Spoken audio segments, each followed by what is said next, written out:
Canadian girl, $5. Rempel was on YouTube whining about how Phillips spoiled her chances about going to the States to visit her in-laws. Yeah, I saw that, and I think she thought that was impressive and heartwarming. All I could think of was, when have you opposed a lockdown? If you haven't said a word against the lockdown and you have the job title called Official Opposition Critic for Health, if you haven't said a word criticizing the lockdown, but in an intimate moment on YouTube, you say you were really thinking of sneaking down to the States, but because the CBC caught Rod Phillips, you can't. You've just confessed that you don't believe in the lockdown in your own life, but maybe you lack the courage to actually oppose the lockdown. Can I do this quiz? Justin, did I do the quiz with you, the 3-question quiz? Let me do it to the viewers. And the important part of this quiz is do not Google the answers. Like these days, you can't even have a trivia game anymore, right? If you're playing it, like it used to be a thing when I was young, that you go to a bar and they would have these trivia nights. And this was before smartphones. Smartphones are only like 10 years old, you know. Like the iPhone, I think, is like 11 years old, right? You had Blackberries, maybe a little older than that, I think. But the idea of just wherever you are, Googling a trivia question, that is new. You know, when I was young, you had to look things up, or you could go to a laptop when you're at home and Google it, because the internet, I mean, the internet itself is 25 years old. Really, it's older than that, but it's the popularity of the internet is 25 years old. But there was a time when you went to the bar with a bunch of friends, and each table played this trivia game, like the whole bar was playing. And Justin says you still do it, but you have to put your phone to the box. All right, so everyone knows what I'm talking about. There was a certain fun of not knowing, and people being able to BS each other, right? There was a certain fun to not having every fact at your fingertips. So I want to ask you 3 questions, and will you agree not to Google the answer, because then it takes the fun out of it. I'm going to ask you 3 questions, and I've been asking these questions of people that I regard to be political followers, news hounds. And if you're watching this broadcast right now, you are a news hound. You're more plugged into the news than 99% of people. And I've asked this question of Conservative Party activists. So not just news watchers, people who are active. Okay, here's the 3 questions. The first question is, no Googling. The big issue of the year has been health, right? Coronavirus, lockdowns, pandemics, vaccines. Without Googling, you probably know the health minister, right? Patty Hajdu. Can you tell me the Conservative Party's health critic? Without Googling, no Googling. Who's the Conservative Party's health critic? Can you, Justin? Are you sure? I'm not trying to put you on the spot. You don't know? Don't feel bad. I had to Google it too. I think I follow the news. It's all I do. Thank you very much. Thank you very much. And don't feel bad, Justin, because I asked that question of some serious people in politics. I mean, you're a serious person, Paul, but I'm talking about party activists, lifetime party activists. They didn't know. Now, the answer is Michelle Rempel. And when I tell people that, they say, oh. Okay, here's another question. No Googling. Another issue, always an issue with Justin Trudeau. They jacked up the carbon tax. They're talking about a Green New Deal, Build Back Better. Okay, who's the Conservative Party critic for the environment? Do you know? I'm not trying to make you feel bad. I'm sorry I'm putting you... Yeah, don't feel bad. You know what? You wouldn't believe how many people don't know that one.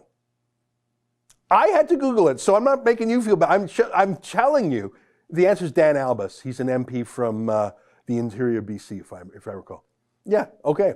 And then the last one, you know, another big issue in 2020, foreign affairs, right? China, Iran, North Korea, America. All right, who's the foreign affairs critic for the Conservative Party of Canada? No Googling. Who's the foreign affairs critic? I'm not trying to make Pierre Poilievre, no, he's the finance critic. And you probably would have known that because he has actually done a pretty good job of and the answer is Michael Chong. And I had to Google that also. I had to Google all three of those. And I think I follow the news pretty closely. And my point is, and I love this quiz that I sort of invented.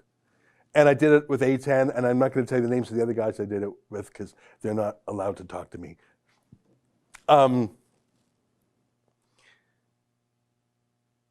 And you got to do this over the phone or in person, otherwise they're going to Google it, right? Because they don't want to look like they don't know. And none. I think one of them got one of them.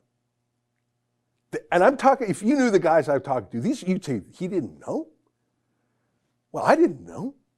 And is there anything I've talked about more in 2020 than this pandemic or China? I wrote a book called China Virus. How do I not know the name of the Conservative Party critic for foreign affairs? Well, that is my point, isn't it? Pierre Poilievre has done a good job this last year on fiscal matters. He's done a good job communicating both in Parliament, in committees, and just using social media. I think a good number of people know what he's done. And I think people would generally say he's done a good job. I think even the media, which doesn't like him, would say he's been effective. He was certainly effective in the We Charity scandal. He put really sharp questions there. And no, I think he does a really good job. I really regret he didn't run for leader. Most people would know the name of the opposition leader, Erin O'Toole. And if I were to say, okay, can you tell me something he's been leader for a few months now, can you tell me something he's really done or said, or what does he stand for? A little harder, isn't it? Has he come out against the pandemic politics in any way other than saying, come on, man, you could do better? He doesn't want prisoners to get vaccines. That's right. Yeah, that's his news from today. And he's been tough on China, actually. I'll give him that, on Huawei and a few other China things. Other than that, and again, I'm following fairly closely. I can't really tell you.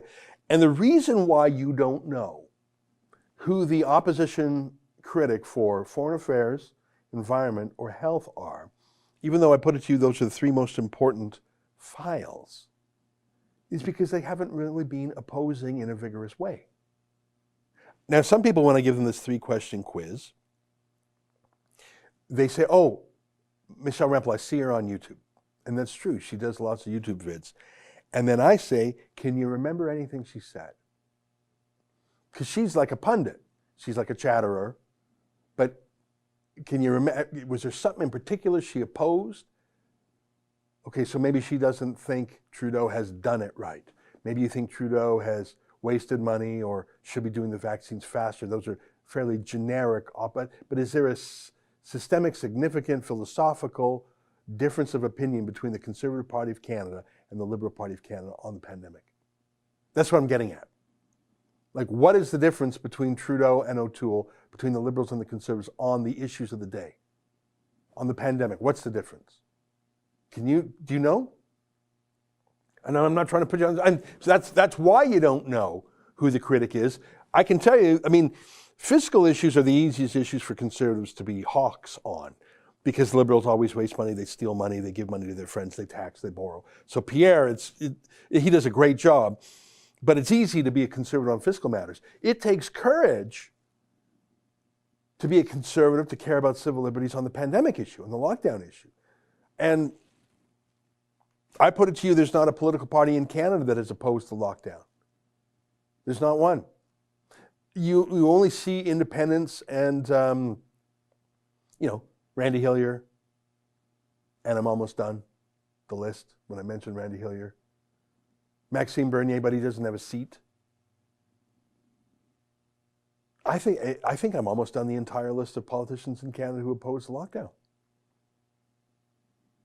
Doug Ford, he's the worst.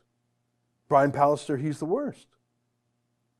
Jason Kenney held the line for a bit, then he succumbed, and look at all the hypocrites in his party. I think it's quite telling that people cannot name the critics and try that test on your friends. Try that 3-question quiz on your friends. Who's the health critic? Who's the foreign affairs critic? Who's the environment critic? And they probably won't know. And I think my little quiz proves the point. And those are actually, Dan Albus is not well known, but Michelle Rempel is fairly well known. And Michael Chong is fairly well known in party circles. But they have not made a name for themselves because they're not allowed to say anything flavorful. And if you're not going to oppose, well, then what's the point? You're called the official opposition. Look at those 2 words. You're given an office. It's your authoritative job to oppose. It's okay to oppose. In fact, it's your constitutional obligation to oppose. Canadian girl, $5. Rempel was on YouTube whining about how Phillips spoiled her chances about going to the States to visit her in-laws. Yeah, I saw that, and I think she thought that was impressive and heartwarming. All I could think of was, when have you opposed a lockdown? If you haven't said a word against the lockdown and you have the job title called official opposition critic for health, if you haven't said a word criticizing the lockdown, but in an intimate moment on YouTube, you say you were really thinking of sneaking down to the States, but because the CBC caught Rod Phillips, you can't. You've just confessed that you don't believe in the lockdown in your own life, but maybe you lack the courage to actually oppose the lockdown. Now, Trudeau has not enforced a lockdown so much himself. He's really made travel a hassle, and now this bizarre test and maybe the internment camps or whatever you want to call them. And I would ask, why hasn't Michelle Rempel said anything in a meaningful way? Is she not allowed to by Erin O'Toole? Is she too worried by what the CBC and the media party will say? What's the purpose of being an opposition critic if you don't oppose and don't criticize? Unless there's no difference between the Conservatives and the Liberals anymore, in which case, why would you criticize? Oh, hi friends. What you just saw there is a clip from our Rebel News daily live stream show. It's fun, it's fast, and it's completely unscripted, so you never really know what you're going to get. Just go to rebelnews.com/livestream to sign up for special alerts